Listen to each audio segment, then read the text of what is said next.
Hello and welcome back, Queens. It's your friendly neighborhood host, Rose.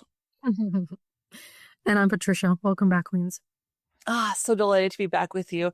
Today, I'm pretty excited about what you suggested.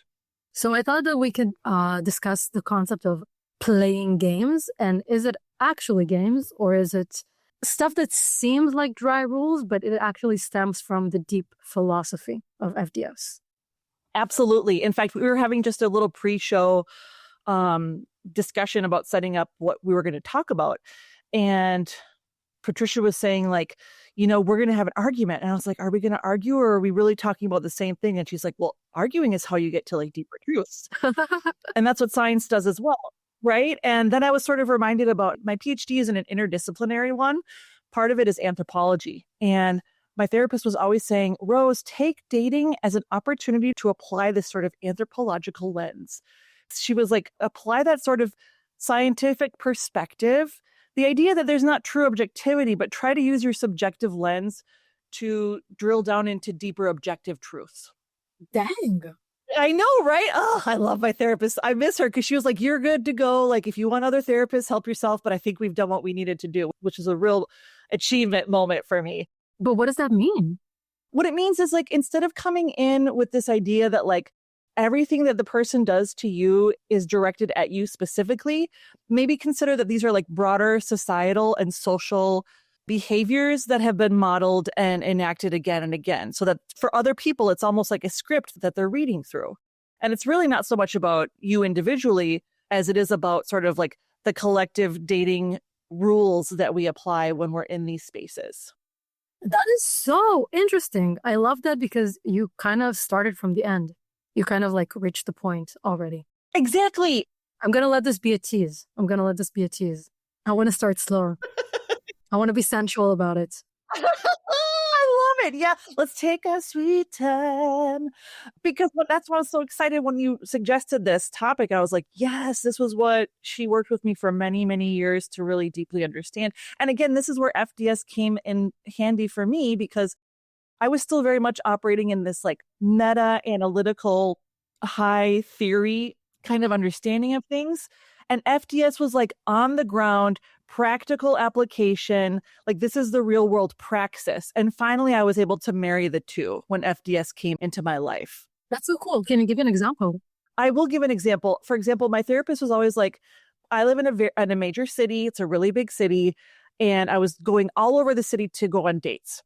I was going on coffee dates. I was going on walk dates. And she was like, Rose, your time is way too valuable. And you are far too important to be just giving away a half a day that it takes you to get on a bus, to get on a train, to walk to this date, and then meet up with somebody who's absolutely not invested whatsoever. If this were an individual who was really interested and invested in you, he would be coming to your neighborhood. He would be picking you up or finding ways to get you to this date.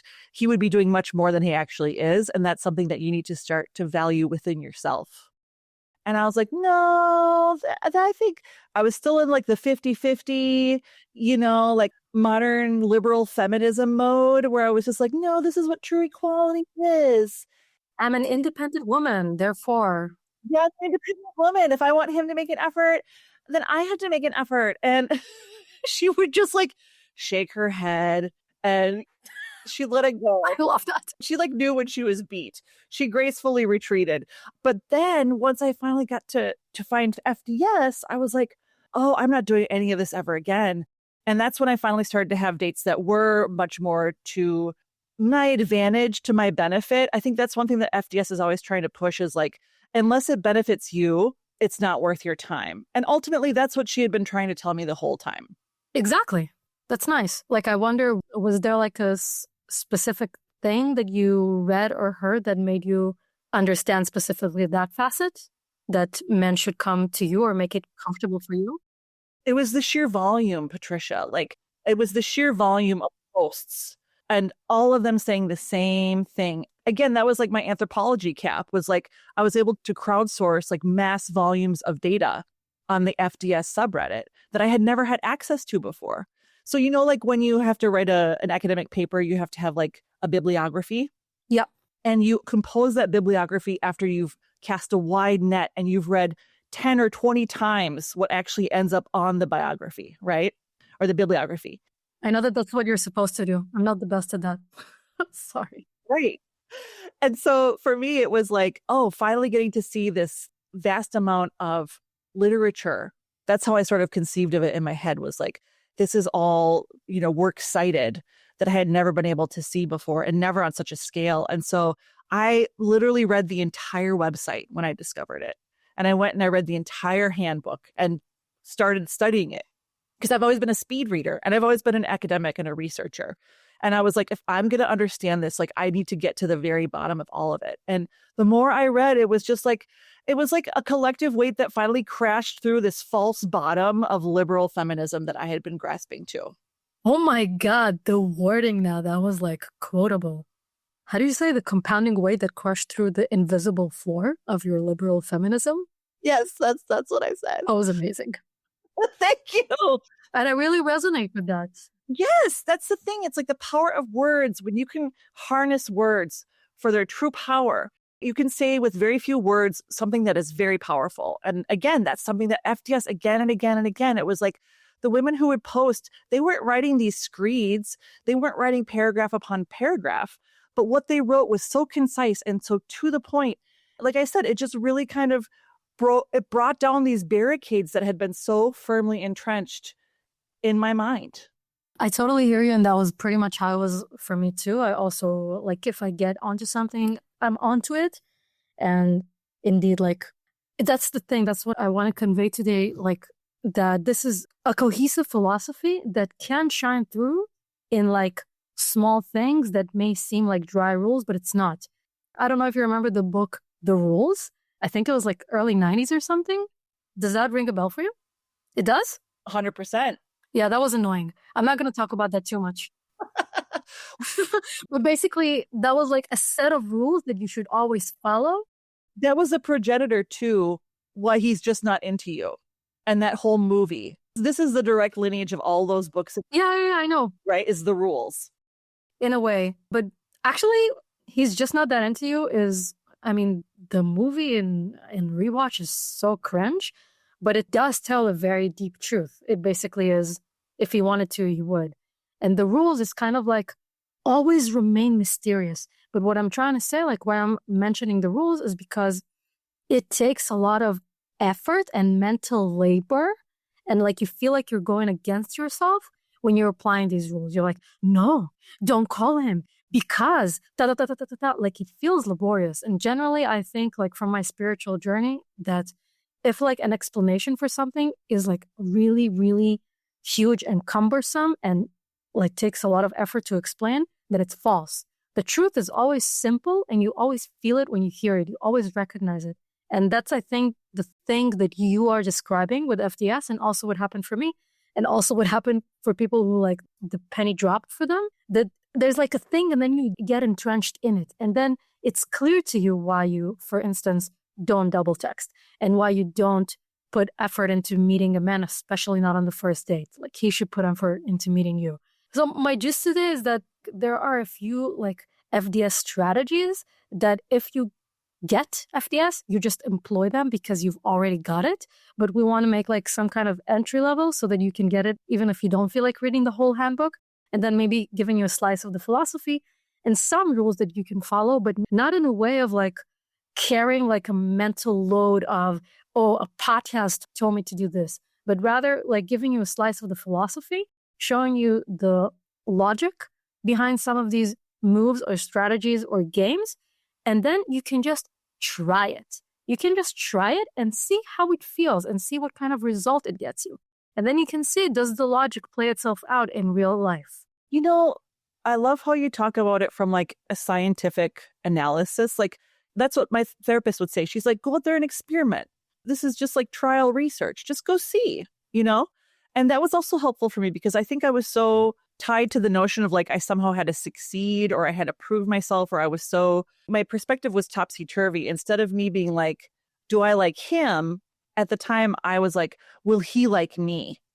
And so I think this whole ideology of FDS, it's really drilling down to the bottom of that and making you start to question what has always seemed to be so real because the patriarchy has completely propagandized our populations, but really starting to just kind of ask why things are the way they are and see if you alter one of your behaviors, what happens then? And these are the little steps you can take now that I think ultimately lead to like the psychological revolution.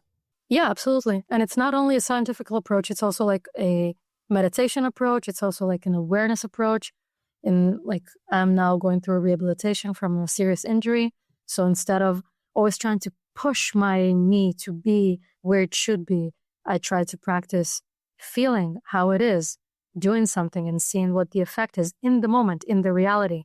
And I really, really connect to what you're saying, that it's about letting go of this fear of not being loved and not being enough. We're kind of like dropping the big like truth bombs here.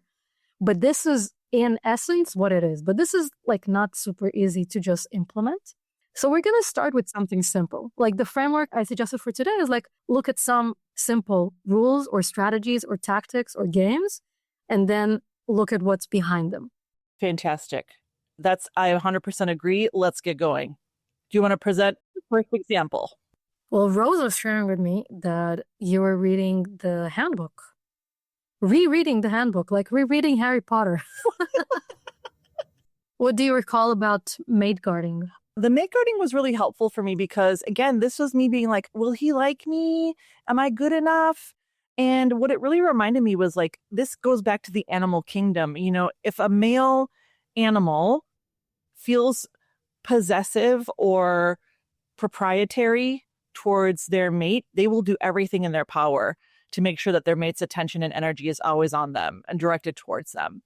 So if a man is really not that interested in ensuring that happens, it tells you the deeper truth that maybe you don't want to see, but it's there if you have the clear eyes to really see it.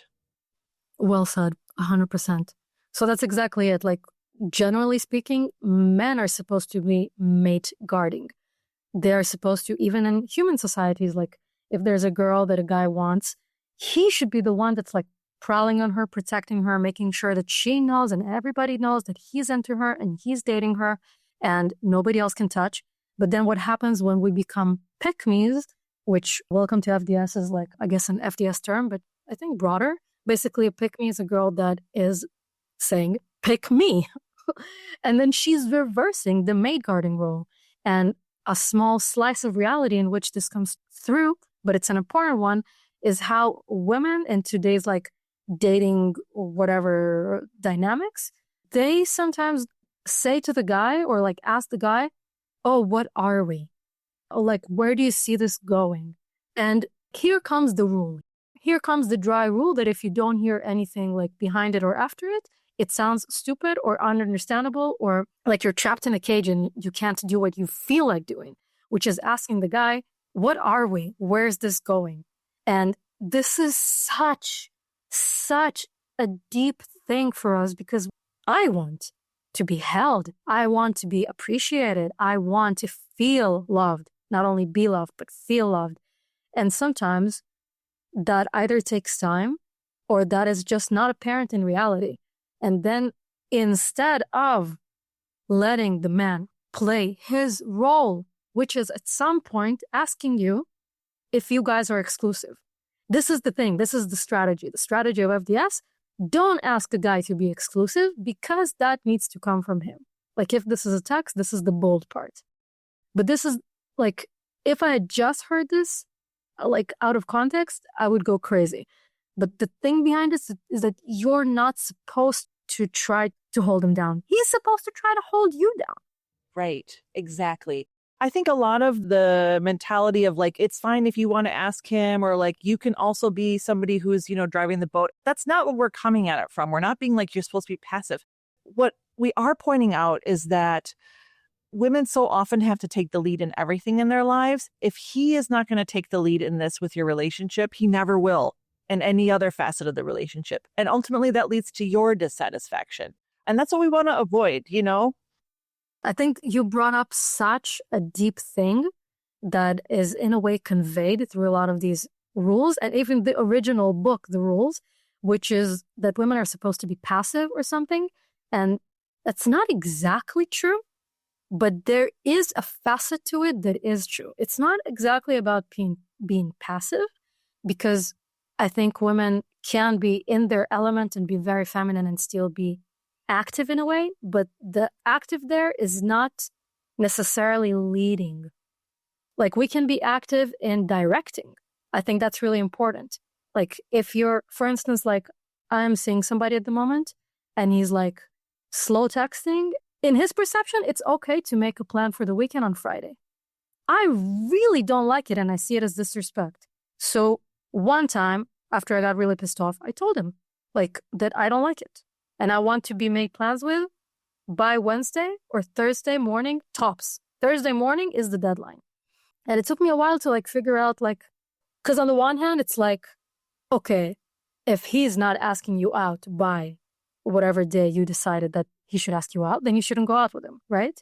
But I did feel like his intentions are good. He does make a plan, buy the tickets, la da da da. So I decided to put forth some goodwill. And every week since then, he remembers that that's the deadline. And he makes plans for the weekend by Wednesday or max Thursday morning. And he makes an effort because that's not how his brain works. So I'm like, okay, I led a little bit. But if he would forget to do it the next week, I'm not going to do it again. You know what I mean? I think this is like a good example of you should direct the man, but maybe not lead the whole thing. I know that like in my last relationship, I led a lot. Even though I was supposedly an FDSer then, and I knew that I was kind of breaking the rules, but I really loved him and I wanted it to work out. And this is the honest, brutal truth. I was too scared to let him lead because then maybe he wouldn't lead me to where I want to be. And instead of letting that happen and experiencing the pain that that might lead to, I chose to take the responsibility of the relationship on my back.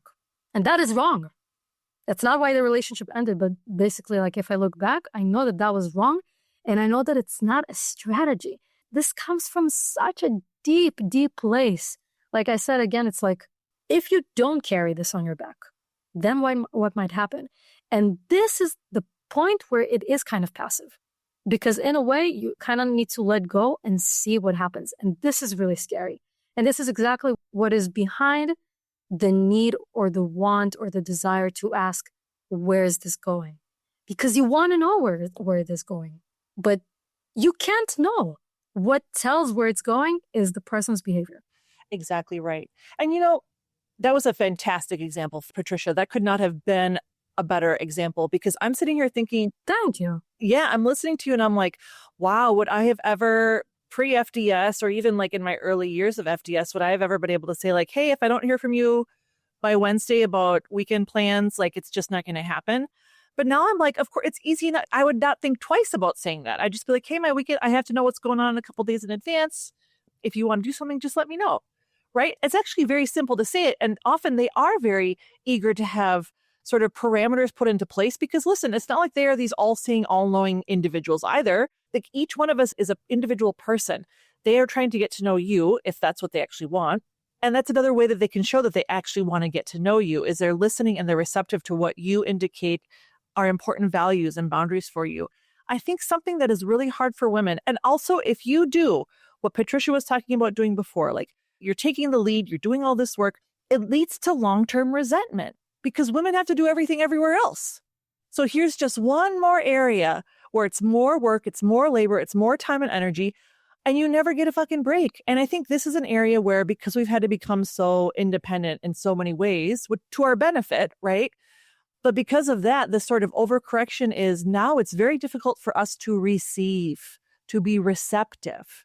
And again, in a dating capacity, that's where men should be excelling. That's when they are actively courting us, is when they're coming with gifts and they're coming with love and affection and respect and time. All of that is for you to receive. And if you're busy in the active mode of let's do this, let's go here, I want to do this, what can he come to bring you? You've closed that door. And so you actually end up undermining, and it's a self-defense mechanism, but ultimately it is a destructive one. Nice. Well put. Thank you. It's all the therapy, Patricia. No, but for real, The therapist is wrong. she is amazing. She's like, other than FDS, my therapist has been the most important thing for me in my adult life. I cannot begin to explain to you how much she has helped me have clear thinking. Because, I was just like I've talked about before, my family was basically a cult. We had the autocrat as the paterfamilias, like super patriarchal, super misogynistic. And that's just what I thought life was. Of course, when you go out into the world, it's pretty much the same. Why would I think any different? But with a good therapist and a lot of self-determination to be like, I can't go out like this doesn't feel good. I'm so miserable. Something has to change. Then that's when things started to really take a turn for the better. So I do want to give you credit though, like maybe your therapist opened the door or like answered the question, but you came with the question and you were ready to receive the answer. That's not passive, that's receptive. Ha ha ha ha ha. right? She's like, Rose, you're the one who put in the work. I was there for you, but you're the one who did the work. And just a reminder that like you can love your family, but you also have to understand they're coming from similar wounds and they haven't been able to do the work that you have. And so accepting those limitations of others, right? You can love them, but you could also love them from a distance, and it's healthy and acceptable. These are the things that we have to start to apply to the dating world. And it can feel so scary at first because it feels antithetical to the nature we've had to develop in like our modern post-industrial, hyper-capitalist world, which is like hyper. Yeah, and also what we see in media. Like I grew up with American movies that show a very distorted reality because like you don't know when you're a kid that all of the movies are written by guy writers that are enacting their fantasies on the world. Right. You don't understand that. And you think that's reality. I also want to not correct, but like make something more accurate. Because you said that when I was basically applying a standard to the guy that I'm dating, you said like, if it doesn't happen by this and this, it's not going to happen. You know what's even deeper than that? I presented it as, if it doesn't happen by this time, my peace levels go down. And that was so meaningful for me to get to a place where I am coming from the rooted knowing that my peace is important to him. This is how I'm engaging in the conversation to begin with. This is like my working principle is you care about my well-being. So because you care, I'm going to tell you how to make me happy. And then let's see if you do it. It's not even an ultimatum.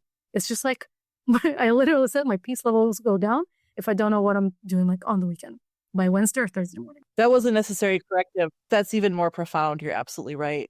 For me, it was really, really profound because I think earlier in life, when like interactions with dating or relationships made me feel bad, like my imagined conversations with the person always had like him rebuting, oh, but why do I have to do that? Or who says that I owe you that? And it's hard to stand your ground when you see you and the person next to you or the person in front of you as rivals. But when you look at that, when you carefully assume that you're on the same team, then you can come with goodwill. And then you see if they perform accordingly. If not, that's your answer. But it's scarier that way. It's much scarier than, for instance, if I work within this example, if I'd be like, okay, I want to know what I'm doing. So I'm going to tell him, hey, I want to do da, da, da, da, but I'm not going to do that. Of course, because I'm an FDSer. No. I think the reason it feels scarier is because it's more honest. It's meeting reality. It is meeting reality. I think a lot of times with these games, people are playing them because they think that's what they're supposed to do, but it's an empty script. It has no meaning to them. They're just kind of, going through the motions. Yes. Right. And that has a distancing effect. That has a protective measure in play. And that's all well and good if you're just looking for superficial relationships. But if you're looking for something profound and intimate, you have to give yourself the grace to accept that some of these moves can be really scary and they can feel really unnatural because you're actually allowing your heart to be seen. So true. And I would also add, it's not only a protective mechanism in front of somebody else, it's a protective mechanism from yourself. You're creating distance from yourself because you're doing something like you said so beautifully. You're performing on an empty script. You don't really understand why you're doing it and creates a distance between you and yourself. You're not in your own experience.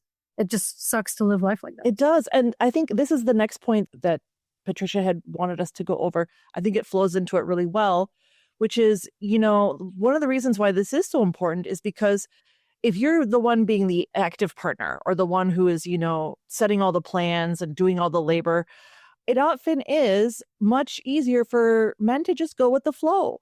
This is a central FDS point and really, really important to understand.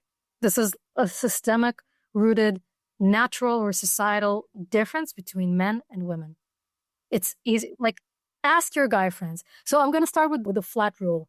Don't initiate the second date. I'm going to say second date because I feel like sometimes in polite society, men are too shy to initiate the first date. So I think asking a guy out, I think is fine. But then he should set the time. He should set the place. He should ask to see you again. He should text the day after. Not because we're living in the 50s, but because, important, it's easier for men to go with the flow. It's easier for men to acquiesce. You can look at it in different ways. One way, or the bluntest way, they don't have that much access to pussy. That's one. Second, it doesn't cost them as much. Third thing is they're a bit easier to kind of like convince, to acquiesce. It's a lot of things, and you can ask your guy friends. Like, I'm going to give an example. I had a guy friend that told me that he was dating somebody, but it didn't work out. Oh, we were roommates at the time, so we would talk a lot. He was dating somebody, but it didn't work out. And he said that from the get-go, there was something about her physically that really put him off. And he knew from the get-go, it's not going to work out. Because of that, because the attraction wasn't fully there. But at first, the novelty and the excitement of the beginning was enough to compensate for that. But eventually, after like 2-3 dates, reality was still there, that there was this thing about her grooming that was really off-putting for him. Like, he doesn't like it. That's fair, I think. But this is a really, really good example that he could get access to a woman, like time, energy, body. And he was like, yeah, I'm going to do it. Yeah, sure. Why not? I've got nothing better to do. And some men will ride this all the way to fucking marriages. They will get married to women because there's no better option. But she's there and she's driving the boat, And this is something Lisa from XY Edit, we had her on our show before. I still listen to her. I find her so interesting. Like, she explains things from like a very sociobiological perspective that is very helpful for me to understand. One of the things she mentioned was like, because of patriarchy, men have been inculcated with the notion that there is a pecking order and that there's always an alpha male who will lead them. They are used to being followers. Even in their friend groups, there's like the one guy who's the Grand Pumbaa, and then they're all like his little minions. And they're comfortable with that because that's what's been modeled to them from the jump, right? The father's the head of the household. He's the big lion. And if they want to become one themselves, they have to move out. Like, they can't exist in the same environment. And so men have this natural, or I guess unnaturally, it's become a paradigm for them that there's always got to be somebody who leads the way, who's the alpha. They love this shit. And women, we're more collaborative. It's a sort of a level playing field. And so if you are coming in as the alpha, we're going to do this, I want to do that, don't come with this, blah, blah, blah. He is going to obey because it has now been inculcated into him. Now it's his natural instinct. But you'll never actually know if that's what he wants or not. He's just going along with it because that's what he's been trained to do, like a puppy who has its master. And if you don't understand that mentality from them, you could just be like, oh, of course, he's really happy to be with me. We're getting along so well. He's always happy to go on dates and la, la, la. He doesn't text me that much, but he always responds when I do. Exactly. Oh, you see? Makes me shrivel from the inside. I know. You're thinking. Been there. Right. We've all been there. And you're thinking you're having this successful relationship because he always shows up, but it's the bare minimum. And that's why FDF is always like, we will not accept the bare minimum. And so if you have this idea that like you have to be pushing everything forward, clarifying what are we, asking for exclusivity, all of these things, you'll never actually know where he's at because he is simply going along with the flow. Yeah. And let me tell you this in a very, very simple strategic way. If after the first date, it takes him forever to ask you out, or you're thinking like, when is he going to ask me out? Why is he not asking me out? Like, you're texting, but he's kind of talking about nothing. And you're like texting your friends. He's like, oh, he sent me this. And you send him a screenshot. And you're like, oh, but why isn't he asking you out? He is not asking you out because he's not asking you out. This is your answer. Receive it from the universe and compile this information in a way that you see fit. But this is your answer. The answer is not to ask him on a second date, because if he wants to see you again, he will let you know. He will be there. He will come and pick you up. He will come to your city. He will move to your country. Okay? This is true. I actually have various friends from my graduate program. All of their men moved, some from France, some from the deep south. All of them ended up moving to a northern city, some thousands of miles away, to be with their now wives. And this is something else I've read a lot on Reddit and in various, like, where you crowdsource, where you're reading what people respond. And one of the things I've seen again and again and again, I've seen it so much I can't help but believe that it's true, is that they're always like, men will know within the first 2-3 months, maybe max 6 months, if she's the one. Now, they might be your forever boyfriend for 8 years, but they know very early on whether you're the one that they want to be loyal to. And you will see his behavior accordingly. Sometimes I've had a hard time with this myself. So listeners, please understand, like, this has been my own journey. It's been very hard for me to grasp. And sometimes if there's not an answer, that is also an answer. Yeah, it's hard. It's hard, but it's true. Please continue. This is really interesting. Well, I just think this is something that, as somebody who has always been very like concrete and literal, and I've always said what I meant and meant what I said. When I got into the dating world, it was so confusing because it just seemed like nobody was doing what they said they were going to do, or they would say something and do another. And I just couldn't like decode it, And one thing that was, I think, the hardest lesson for me was like, no answer is an answer. The absence of something is the actuality of a thing. That is very, very true. That is very, very true. And this leads actually really nicely to one of the next points, is that if you feel bad, that is valuable information. Act on that information. However, the acting, like both parts of the sentence, are in a way revolutionary. First is honor your emotions. Something, an interaction or a person makes you feel bad, really bad. It hurts your feelings. It makes you pissed off. It leaves you wondering. It makes you insecure. That is valuable information. Do something with it. But the thing that you're doing is withdrawing your attention. Ooh. Withdrawing your presence. There are caveats to what I'm going to say because this is very harsh, but men don't understand words. They understand actions, and they understand the repercussions for their actions. The worst thing you can do to a man, the strongest message, is to not text him back. Disappear. Don't answer his calls. He wants to see you. You don't want to see him. This, like the withdrawal of your attention, it's not just like giving the cold shoulder. This is like an act of war. Like really, this speaks volumes, and you do that as a retaliation. You hurt my feelings. I am now retaliating by not sending you a really long text message that you need to press on read more to read, but on not writing you at all. And you're going to miss me, and you're going to be wondering where I am, and you're going to text me in 2 weeks, and you know what? I'm still not going to respond. And not because I'm playing a game, but because you hurt my feelings. And this is the way that I'm responding. I'm responding by withdrawing from you the thing that is most important for you, which is my female presence. And this is, I think, also grounded in a reality that you have to embody, which is your presence is fucking magical. And maybe you don't believe it because society has told you otherwise and men have treated you poorly. And you're like, well, I can't be that great if all these men have just like passed me over or abused me or ignored me. That's on them. Funny how they always end up coming back though, huh? So take that data and understand that gold is nothing compared to the warmth of your face, the gaze from your eyes, like literally the aura. The aura around you is fucking magical to these men. It's mana. They cannot get enough. If you remove it because he has not honored it, nothing will speak louder. Precisely. Words are meaningless. In this sense, the only thing that will actually get across what happens to you is the fact that you remove yourself entirely from his sphere.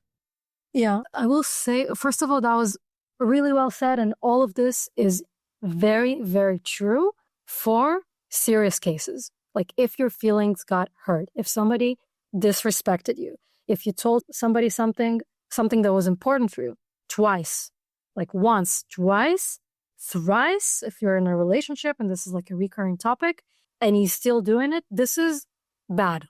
This is for like really bad things. But this is the caveat to what I said. I do feel like I need to add this because otherwise I feel like it can create some psychological damage. It's not that men don't understand words at all. If men don't understand words at all, then it's pretty difficult to have a relationship with them, right? Because ideally you want to talk to the person that you're in a relationship with or dating. So I will say this is not for all cases. Like if there are small things, yes, say something. Of course, this goes back to what we discussed earlier. Don't lead, but yes, you can direct. Of course, that is like what innately comes for us as women, I think. Like all of this is about leaning back into our nature. Like what I mean by this is like, I know that I am relational by nature. I think about relationships. I notice like small things. I notice communication patterns. I notice when people open up. I notice when people close off. And this is something that's natural for me. I don't need to turn it off. On the contrary, this is a strength. This is an important strength. And we're not saying shut yourself off. This is really not what we're saying. No, by no means. No, absolutely. And this is ultimately, I'm going to read one of the last things that Patricia wrote when she was talking about suggestions. If you don't mind, Patricia, can I just like quote you? I'm honored, of course. Okay, so she says, actually, the core truth that we must internalize to shift the mindset is to understand the value of your mere presence and energy. And she goes on, we should also touch on how, quote unquote, playing games should not cost you energy, whether it's mental, emotional, it should not cause you to suffer. But ideally, it stems from an internal self-regulation and groundedness. Okay? She goes on to say, however, you can fake it till you make it for a bit if you understand the logic, and then you'll see the effects. Ultimately, everything that we're talking about, all these rules that, these hard and fast rules that FDS put into play, it's not because it's a game. It's because it has to be rooted in your own self-value and your own self-worth. If you don't value yourself, then this is as clear as day to these men who are out there trying to play those games, right? You're exactly who they're looking for. That's a predator-prey mentality, and they thrive in that. But if you understand that you are somebody who is worthwhile, that you are, a unique child of the cosmos, no one has ever existed like you before. No one ever will. It's such an amazing, marvelous thing to think about. But until you sort of internalize this notion of how important you really are, dating is just going to be one minefield after another. And that's why these rules, these quote unquote tips for dating have been implemented. So that until you get to that point within yourself, these are sort of measures to protect yourself. That was so well said. Music to my ears, and I don't mean only the part where you were quoting me. That was really flattering, but also everything you said. Unique child of the cosmos, like, no, but you're the best at being yourself, but you said it so well. That was so beautiful. I mean, it's amazing when you think about like what has had to come in the entire history of womankind.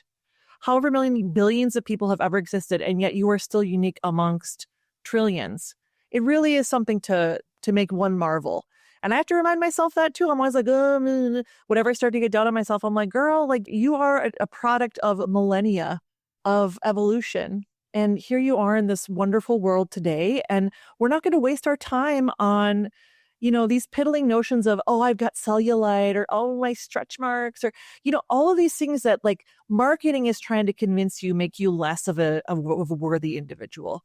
But we know better.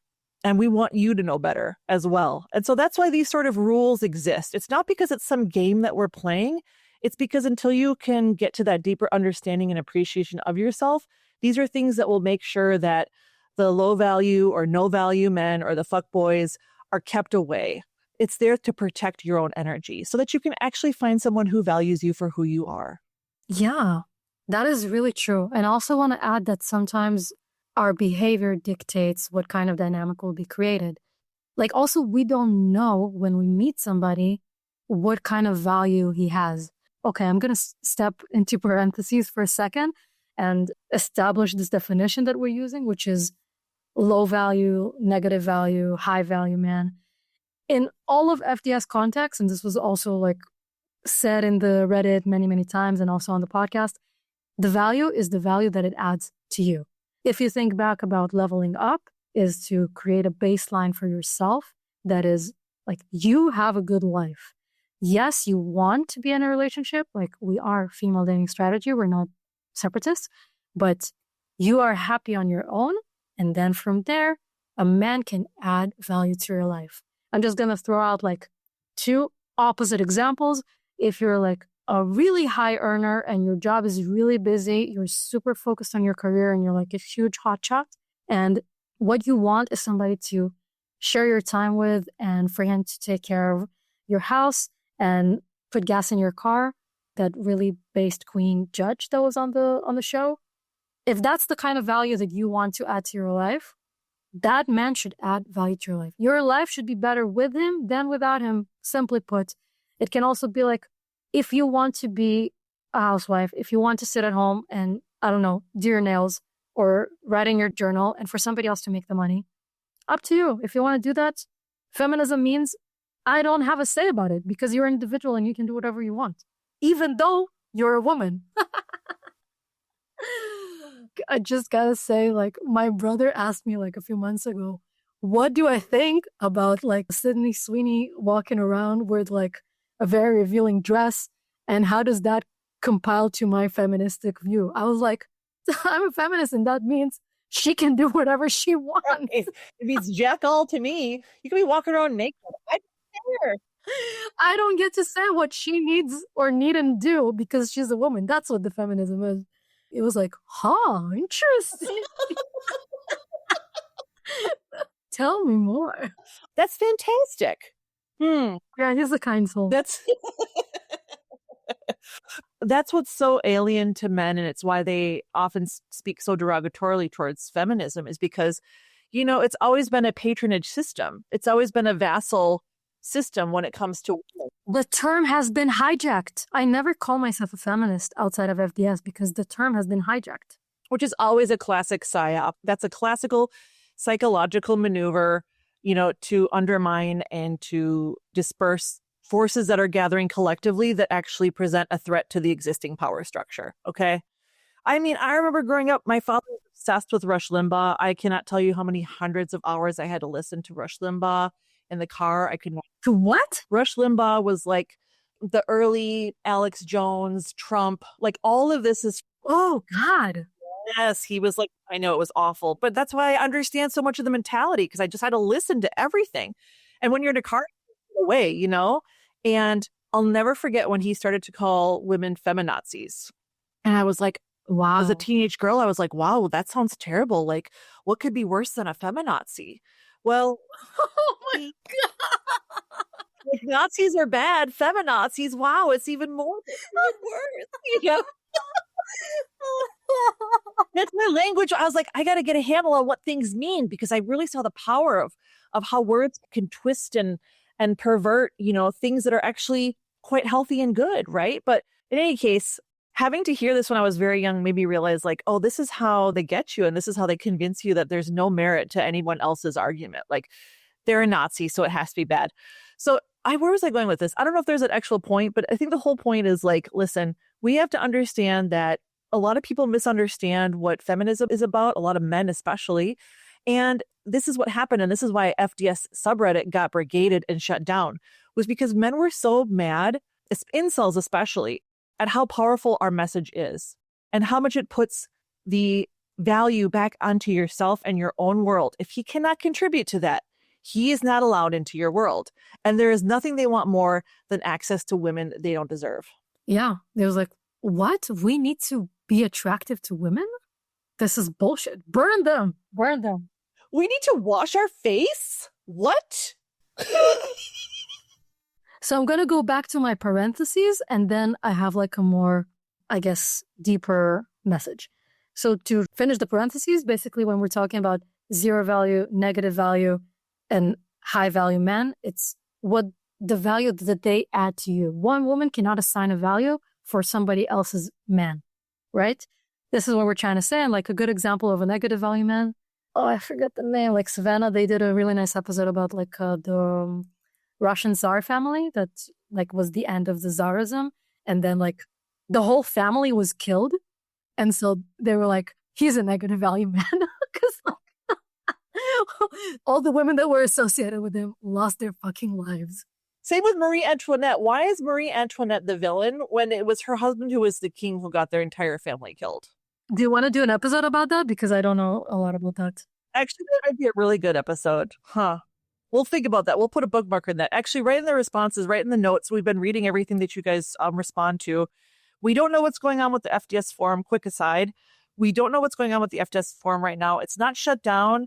I think it's just kind of inert right now because nobody's taken it over to be, overseeing it. I don't know if that's something we're going to get to. Maybe we can. But again, like this is us rebooting FDS right now. Our sole priority is making sure we're getting these episodes out to you every other week and making sure the content. Yeah, and it's a bit challenging at the moment because it's like I'm also like lately coming back to work after my rehabilitation. But if the forum is important to you and that's something that's like missing for you, like write us in the comments and we will put that at a high priority if it's important for you. Exactly. Yes. So please let us know. Okay. So the parentheses has concluded and you're going to get back. The parentheses is concluded. And what I want to say, like the deeper thing that I want to say here is that like life does not come with instructions. And it's like when you meet somebody, they don't have a label on them that says low value, high value, or whatever. You can't know. And that's the thing. Like on its face, you employ some kind of strategy, but on a deeper way, you become somebody who's discerning, who's self-respecting, and who respects herself enough to ask when she needs something and to also listen when reality is telling her, hey, this person is not acting in goodwill and he actually does not want to bestow you this request, or he's not asking you on a second date. He's not doing the nice thing that you asked him to do. You got your answer. So what I'm trying to say in so many words is that sometimes by acting in a way that respects yourself, you can invoke a high value treatment. But you don't know that until you try. But even if you try and you don't, quote unquote, succeed, I'm saying this in quotes because but it's more than try again. You have practiced being the person that you want to be. You are living inside of the skin of the person that you respect, that you like, that stands up for themselves. That is so much more valuable than if the current guy that you're dating is the person that you end up in a serious relationship or not. And if not, it's not on you. This like ties everything together because this is exactly what you said in the beginning. It's not on you because it didn't work out. He was not emotionally available, or this was not the right timing, or actually you thought he was high value, but turned out he's not. Turned out his values are not in place. Turns out he's not who you thought you were, and maybe your feelings got hurt. But it's okay. It's okay. It's part of it. Oh, so well said. I just want us to understand that this is literally revolutionary thinking and revolutionary behavior. We have not seen in the modern era any period where women have been able to exercise such freedom of will and of self. And you coming to grips with the fact that you are the captain of your own destiny. There's nothing more powerful than that. Governments fall under such beliefs. Empires topple. And so when you apply this to even the smallest thing, like where your date is going to be and what he does to make sure a date happens, all of this adds up cumulatively to a revolutionary movement by the part of women. And I'm here for it. Well said. And also, one more thing, it's a lot more fun to date like this. It's just a lot more fun. It feels better if you don't think about, ooh, is he going to actually make it happen? Is he actually going to ask me? And you're just approaching this with yeah, I asked him out, but I kept it ambiguous. And now it's up to him. And I'm going to see through his actions how much he likes me and how serious he is about me. I wonder if he's going to text me about next week already this week, or I wonder when he's going to text me. And then when he texts you on Friday to make a plan for next week, you're like, I think he likes me. It's a lot more fun. Because you're a lot more secure. You're so much more secure in yourself that way. You're letting him lead the way. You're actually making him put the effort. And I also want to connect to what you're saying. And this is maybe closing remarks for real, that I feel like this is just a huge privilege. I feel privileged and based in saying, I want it all. I want it all. I want a comfortable life. I'm like not rich or not trying to be rich or anything, but like I have a satisfying career and I have a nice house and I have a nice cat and my health is intact. Thank God. I have good relationships. I have like good relationships with my family and I have amazing friends. And on top of all of this, I also want a healthy romantic relationship. It doesn't need to fulfill all of my needs, but this is such a privileged and amazing place from which to approach reality. And I really connect to what you were saying because like we have come to a point in time where women don't need men. We don't need romantic relationships, but we still want them. And we are choosing to engage with that in a very discerning, self-respectful way and see what happens. Let's see what happens. Let's go out there and experiment, queens. Yes. I think those were closing remarks. I can't say it better, Patricia. Thank you so much. This was really fun. It was. I'm so Thank you all for listening. Thank you for listening. We'll talk to you in another 2 weeks.